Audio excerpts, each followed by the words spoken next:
Halo gabuters sekalian, kita berjumpa lagi di channel favorit keluarga kalian, di channel Gilhar.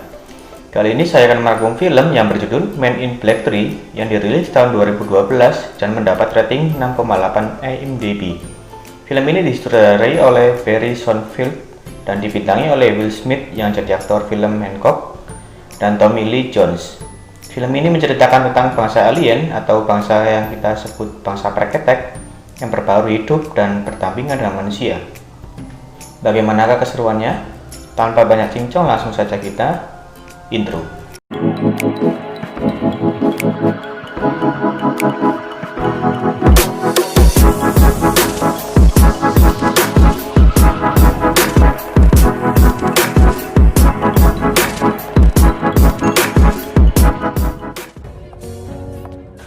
Awal film kita diperlihatkan dengan gadis seksi, sebut saja Tuti, karena perannya tak terlalu penting juga sih.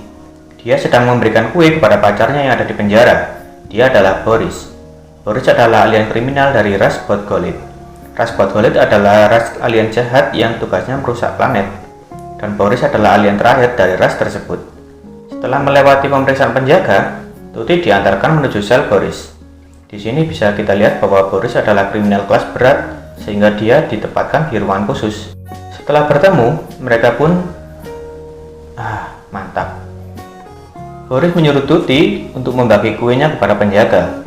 Saat penjaga mulai menyentuh kuenya, sesuatu keluar dari kue tersebut dan langsung membunuh kedua penjaga itu. Lalu dia membebaskan Boris dari borgolnya. Ternyata benda itu adalah bagian tubuh dari Boris. Setelah rantai terlepas, mereka membunuh semua sipir penjaga. Saat akan keluar, mereka dikepung oleh tentara yang bersenjata lengkap. Namun, dia berhasil mengalahkan mereka semua dengan cara membuat lubang pada tembok sehingga mereka tersedot ke dalamnya. Sayangnya, Tuti tersedot juga oleh lubang tersebut. Nah kan, gak terlalu penting juga kan? Dan akhirnya, Boris kabur dari penjara dengan keamanan maksimum itu yang disebut dengan Lunar Max. Dan dia kembali ke bumi, dan inilah Men in Black 3. Adegan berpindah di mana para alien sedang menyelidiki sebuah roket yang mendarat di bumi. Dan saya menduga bahwa itu adalah roketnya Boris. Ini adalah agen K, dan ini agen G. Seperti yang kita tahu bahwa mereka adalah agen rahasia pemerintah untuk mengawasi para alien yang hidup di bumi dan menyamar sebagai manusia. Dan mereka adalah agen yang menjaga kerahasiaan aktivitas alien dengan cara menggunakan alat yang disebut neuralizer. Neuralizer sendiri adalah alat penghapus memori ingatan pada manusia jika ada kaitannya dengan para alien dan yang memiliki hanya agen K dan G. Selesai dengan penyelidikan, mereka pergi ke markas MIB. Mereka berduka atas kematian agen Z. Agen Z sendiri adalah salah satu penjaga yang mati saat Boris akan membobol penjaranya. And I'm paraphrasing.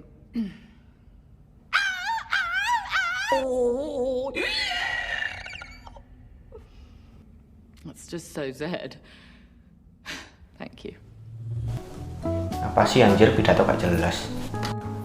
Di sisi lain, Boris pergi ke sebuah toko elektronik di mana dia akan meminta alat untuk memanipulasi waktu sehingga sejarah bisa diubah dengan cara dia membunuh Kay saat masih muda. Oh iya, sebut saja Jeffrey yang ini ya. Scene kembali kepada J dan Kay. Mereka datang ke restoran Cina dan bertemu dengan koki di tempat itu. Lalu, mereka membawanya ke dapur untuk menginterogasi koki tersebut. Ternyata, dia adalah alien juga. Saat tidak membuahkan hasil, akhirnya mereka duduk di meja tamu. Saat melihat sekitar, mereka mencurigai bahwa ada yang janggal di antara para pelanggan restoran itu. Tidak lama, kemudian Kay menerima telepon dari rekannya. Dia adalah agen O.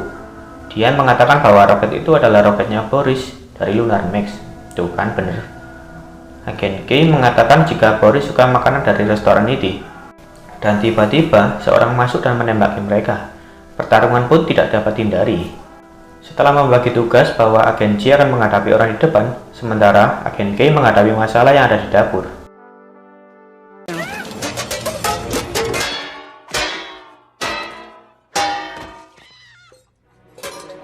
Mam gak tuh?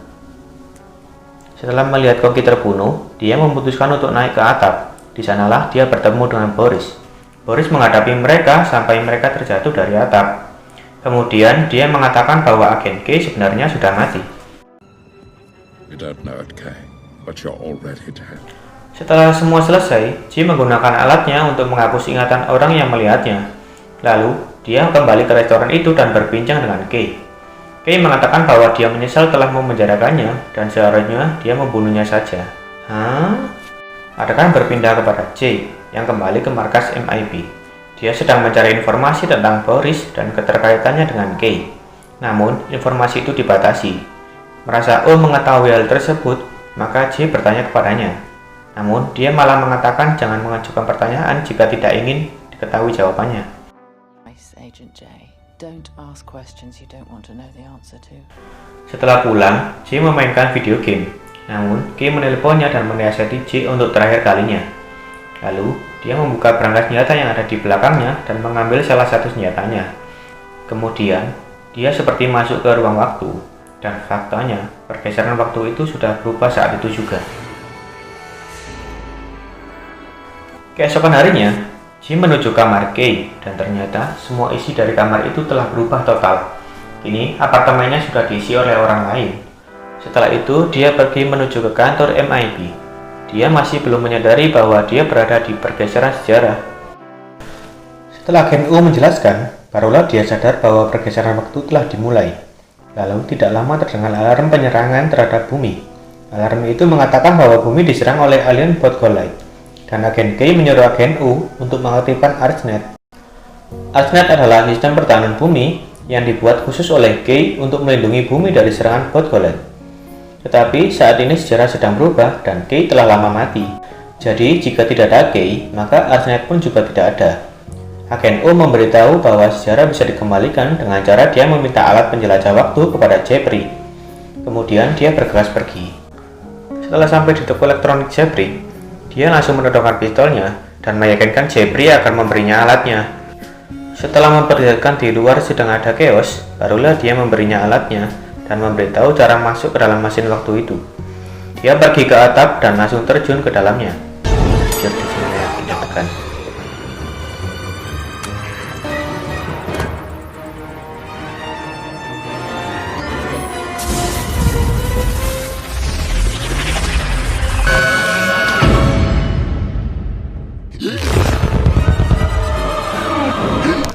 Setelah masuk, dia bergegas pergi menuju ke tempat karnaval. Namun, dia dihadang oleh polisi saat dalam perjalanan. Dengan keterampilan bicaranya, dia berhasil meloloskan diri dan menyuruh polisi itu untuk menekan alat neuralizer dan dia melanjutkan perjalanannya. Adegan berpindah kepada Boris. Dia sedang mencari ArchNet kepada penjaga permainan, namun tidak diberikan. Dan akhirnya dia membunuhnya. Saat Boris akan kabur, dia akan menembaknya, tetapi datanglah Kay muda dengan mendodokkan pistolnya ke arah J. J yang senang Kay masih hidup ingin memeluk Kay, tapi dia diberi alat khusus listrik hingga pingsan. Setelah dibawa ke markas MIB, Kay menginterogasi J dan mengira bahwa dia adalah penipu. Saat akan menggunakan neuralizer jumbo, J berhasil meyakinkan Kay bahwa jika dia bertemu dengan Boris, maka dia harus membunuhnya. Merasa ada petunjuk, Kay akhirnya menghentikan alatnya dan bertanya kembali kepada J. Dengan ocehannya, dia berhasil meyakinkan Kay. Kemudian, mereka pergi ke tempat permainan bowling. Saat tiba, Kay memborgol J dengan mobilnya agar dia tidak bisa melarikan diri. Kay seorang diri masuk ke tempat itu dan menginterogasi penjaga. Setelah mendodokkan pistolnya, ternyata penjaga itu juga memberi perlawanan.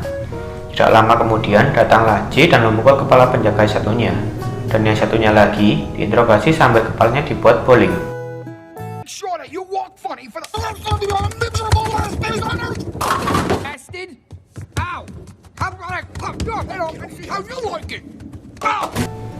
Anjir, bisa gitu ya? Setelah dia mendapat informasi, dia bergegas ke ruang bosnya dan ternyata dia sudah mati. Setelah mendapat informasi, mereka pergi ke sebuah pabrik dan sedang ada pesta di sana.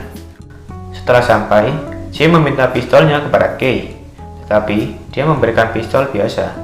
Dengan cueknya, Kay langsung masuk ke pabrik itu. Di sana, dia bertemu dengan agen W yang menyamar sebagai fotografer. Setelah menariknya dan menanyakan informasi kepada agen W, agen J diminta pergi untuk memeriksa sekitar pabrik tersebut. Kay mengatakan bahwa target selanjutnya Boris adalah ras Glamorian dan mencari ArchNet. ArchNet adalah kekuatan yang dibutuhkan ArchNet untuk melindungi bumi seperti yang saya jelaskan tadi. Yang memilikinya adalah unicorn alien, dan dia merupakan makhluk terakhir dari rasnya seperti Boris. Dia adalah Griffin. Ternyata Griffin adalah spesies yang bisa melihat ruang waktu dari 5 dimensi secara bersamaan.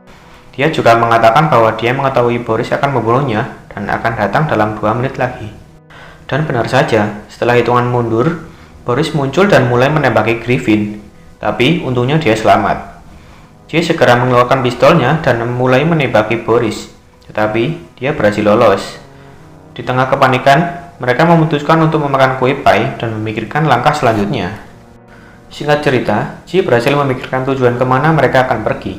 Ternyata mereka menuju ke lapangan baseball. Dan benar saja, ternyata Griffin sudah ada di sana. Di sini terlihat bahwa Griffin bisa melihat masa depan dan dia memperlihatkan kepada J dan Kay bagaimana dia bisa melihat masa depan. Dan dia juga memberikan hadiah kepada Kay, yaitu alat ArchNet. Tidak lama kemudian, datanglah Boris dan menculik Griffin, lalu menghancurkan mobil agen Kay. Tapi dia masih punya kendaraan cadangan dari mobilnya itu. Anjir, keren banget cu. Mereka bergegas mengajar Boris. Setelah mendapatkan Griffin, J menembak motor Boris dan akhirnya dia terjatuh dan motornya meledak. Tetapi dia berhasil melarikan diri.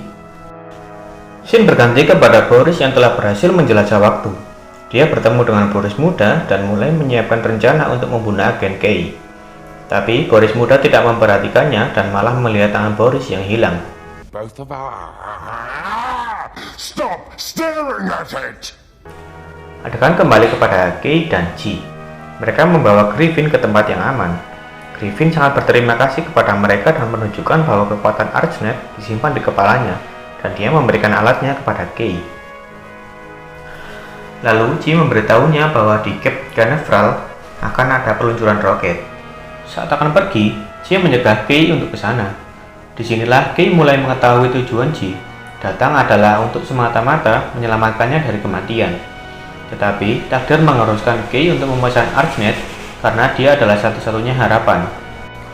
Griffin mengatakan bahwa di mana ada kematian, maka akan selalu ada kematian. Setelah berbincang, maka Kay dan J menuju ke Cape Canaveral. Tapi sebelum itu, mereka ke markas MIB untuk mengambil jetpack karena waktunya sangat terbatas. Wah, jadi ingat GTA. Peluncuran akan segera dimulai. Saat hendak masuk, mereka datang oleh sekelompok militer yang akan menjaga acaranya. Saat akan menggunakan neuralizer, Griffin malah mengatakan bahwa mereka harus mengatakan yang sejujurnya. Setelah menjelaskan panjang lebar, akhirnya mereka ditangkap. Dan militer itu menghadapkan mereka kepada komandannya. J dan K gagal meyakinkan kolonel itu, tetapi Griffin menunjukkan masa depan kepadanya yang mengungkapkan bahwa betapa pentingnya misi mereka. Sir, if I may.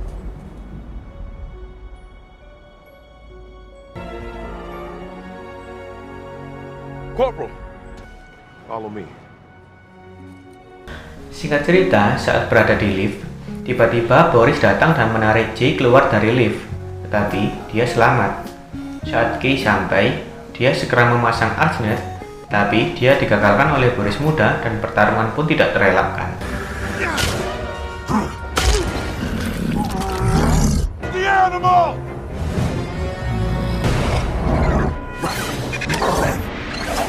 Disagree.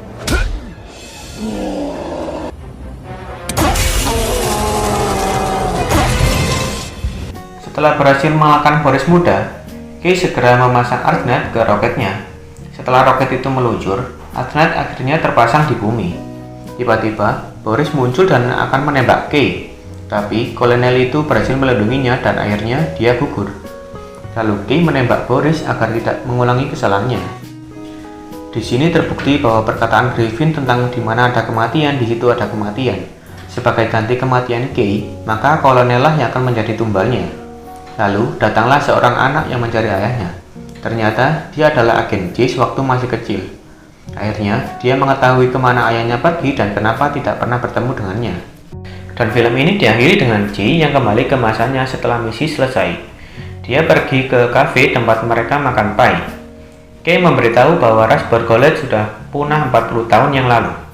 Ternyata Griffin sudah ada di sana dan mengatakan bahwa ini adalah momen favoritnya dalam sejarah manusia. Entahlah, saya juga gak tahu maksudnya. Dan cerita pun tamat. Ya itu dia filmnya. Bagus ya ternyata filmnya. Oke, sampai di sini dulu. Jika kalian suka, klik tombol like dan subscribe ya. Terima kasih.